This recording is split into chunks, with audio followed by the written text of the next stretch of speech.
Hello. I know that there is section 2 up there which says sets, but here's the deal. Over the last couple of weeks, I've been in an AP workshop, I've been going through the textbook, I've been reading through the last 20 years or so of AP test exam questions, just trying to get my bearings and make sure that I have some sense of what I'm doing. Because of that, the needs of what I was originally thinking have changed a little bit. Set notation is not as necessary for what's expected for these introductory statistics courses. If we were to get into unions or intersections, which we will use, I feel like you guys are already pretty much familiar with them from our two-way tables, especially in integrated 2 with the probability units. So I don't feel the need to do more of that. So all I'm going to ask right now is I'm going to make a video. I'm hoping to keep it under 10 minutes. And the goal here is just to front load some of what we're going to see in this first unit at the beginning of the year. So these are things that you might just get mentioned in passing in class and you're kind of needing to read the book or do some extra research if you don't already have this as your foundation. Depending on how much statistics you had in your previous math courses, this may all be review. There will be some notation at the end that I know will be new and I want to just go ahead and establish. So all you got to do is watch the video. You're not required to take notes. This will stay up online. I'll be making a YouTube channel with just the stats videos so that you can go back and check those anytime. So we are going to take a look at the distribution, shape, and symbols. That's our goal right here. So if I were to start us off, you have these two shapes right here, and my hope is that you recognize that these are not the exact same shape. As a general rule, most of our distribution shapes are either going to fall what's under symmetric, okay, symmetric or symmetrical, or it is skew. It is skew in the direction of the long side, so this right here would be skewed right. Most of our data will fit one of these two things. Something that's symmetrical is something that you wouldn't expect to be lopsided. So for example, height. You got a lot of people around whatever that average height is, and then as you get further and further away from the middle, there's less people. Something that's skewed lopsided would be something like salary, right?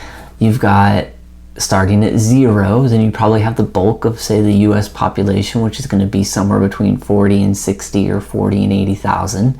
But then you're going to have the Jeff Bezos and the Bill Gates and the people that are way over to the extreme that are pushing that right-hand side. So we have our symmetric or our skew shapes. Not shown here, but could exist. They don't have to have one peak. So you could have something that makes kind of like an M shape and kind of has distinct separate peaks. And we will see those pretty early on in the first unit. But when we go to describe these shapes, we have two main details of information, and they are center and spread. For a symmetric graph, our center is going to be the mean. This is what you often think of for average. This is add them all up, divide by how many you have. That is the mean. And our spread is going to be standard deviation.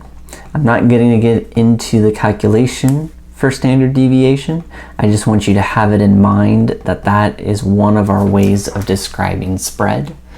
But when we go to our skew graph, these values no longer work the same way, mainly because our mean is often very, very misleading. Because think about it. If I take my teacher salary of 60,000, but I average it with Jeff Bezos of hundreds of millions, if not billions in a year, all of a sudden it looks like I make a whole lot more money than I do. So those really far values push everything over, and so we no longer want to use the mean, and instead we're going to use the median. And the median is that 50th percentile. It's the put all the dots in a row, cross off the first and the last again and again until you've got one value in the middle. And that corrects for the fact that you've got a lot of values grouped together right here. So we're going to use the median. And then for the spread, we're going to use something called the interquartile range. And some of you saw this. I'm going to abbreviate that to IQR like we normally are. Some of you saw that last year. Some of you haven't. Not a problem. We're going to see it in the first unit. What I hope you key into, the standard deviation uses the mean and the interquartile range uses the median. So they kind of stay connected in that way. If you've got a moment, I strongly encourage you to just look up those values for any of those calculations that you might not know, though we will see them. With that, I just want to say a little bit more about standard deviation and spread.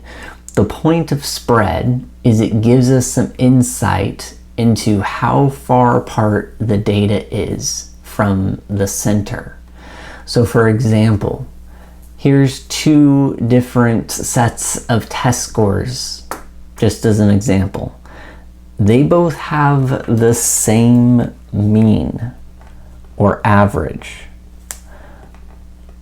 So if you were to look in the grade book, they would have the same mean or average score. But you got one person over here who keeps alternating between 20 and 100%, and we got someone over here who had 50, 60, and 70. Now, pros and cons, if you had to pick a partner for a quiz, you might prefer one person over the other, and you can make the argument either way. What you couldn't make an argument for or against, this person's scores are very close together. There is very small spread. This person's scores are very far apart. There is a lot of spread. So whether it was symmetrical or skew, we would see the standard deviation or interquartile range, our value for spread, to be smaller for this chart and bigger for this chart. And that's what the spread tells us. If the mean is going to give us the same value, we need another number or statistic that's going to give us some useful information. And in this case, that information is how far apart our individual data points are. And again, we'll be unpacking that more in the first chapter. And then finally, just one more big idea, because this is going to set the stage for pretty much everything we do this year. And that is this idea of population versus sample. And ultimately, this is the way we need to think about it. The population is what you want to talk about.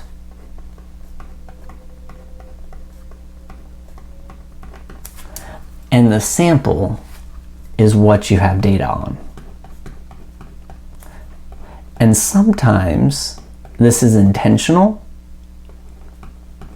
the fact that these are not the same, and sometimes this is just a default of how we've done our research. So for example, you might want to talk about all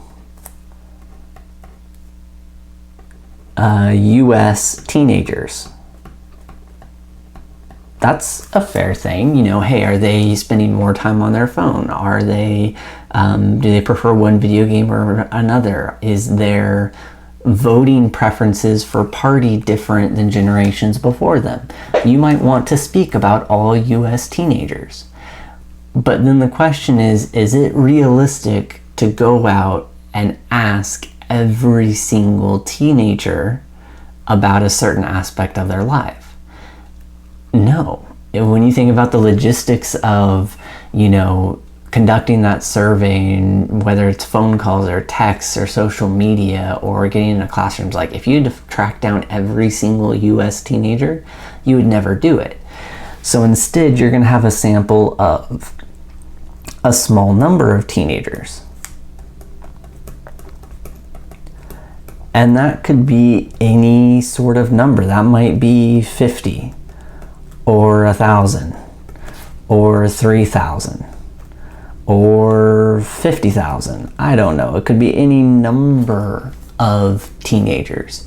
But the idea is it's going to be smaller than your whole population. And so then your challenge is going to be to say, hey, can my sample, the amount that I chose to talk to, allow me to talk about the entire population? That's a case where it would be very intentional and deliberate for us to look at a smaller group. Sometimes that smaller group will be just happen by default. So for example, instead of all US teenagers, what if you just wanted to do EHS seniors? Okay, you realistically could ask every EHS senior, but maybe you don't ask every EHS senior because someone's absent, so they didn't fill the form that day, or they didn't check their email. And so maybe you've got, 180 of the 200 seniors, right? So then it might be slightly smaller just because of the way you conducted your study and not being able to get everyone, but you realistically could ask your entire population. So we're constantly going to be in this challenge right here between sample and population. Who do we want to talk about? Who do we actually have data on?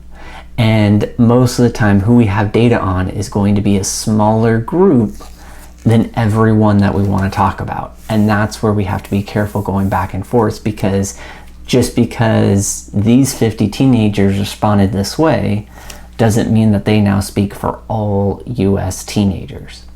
So with that, the last thing I want to do is I just want to plant some symbols. So we mentioned up at the very beginning that mean and standard deviation was going to be our priority. That continues, but I want to make the distinction between population and sample, and they have different symbols. And I want to just give them to you now so that you see them. We're not going to use them as much, some in chapter 1, but they're going to come up more later. But I want you to just have the symbols and see them so you understand when you see one versus the other, that it's just communicating whether it's a population or a sample. So for population, our population mean is the Greek letter mu. You can kind of literally think like a cat, mu. So it's just going to be kind of like a U with this first part tail. And our standard deviation for the population is a lowercase sigma. So this is the same sigma that you are used to sigma notation, but sigma notation is the capital sigma. For our population standard deviation, it is a lowercase sigma. Now when we look at our sample population, so this is the small group, this is our estimate because it may not be true for the whole group, then our mean is going to be X bar. That's read X bar. And then our standard deviation is either just a lowercase s or s sub x. That x referring to the same x that is in our sample data. And so just to give you a small example to kind of put this into perspective, think of a coin flip. You know that over hundreds of thousands of millions of times, you're going to be at 50-50. But if you do 10 flips, it may not be 5 and 5. And so a lot of times what will happen in statistics is we'll be looking at our smaller group, our sample, and then we have to ask ourselves, is this reasonable for the entire population? Is it not reasonable? Can I use this sample value to make a prediction or a claim about the entire population? So that ended up being about 15 minutes, but I just wanted to plant those seeds with some information. Again, the video will stay up. If you want to jot down some notes, that's great. If not, no worries. We will be hitting these topics more in depth in our first unit. I will also be posting units 3 and 4, which will be on the small side. Again, I just want to pass along a little bit of formatting so that we're starting with a clear foundation this first unit, because we're going to hit the ground running. I'm telling you up front, I think chapter 1, I don't even know if it's 10 days before our first test. So just realize that when we get started in the fall, it's going to be quick, but I've got the whole year mapped out and I'm excited and I hope you are too.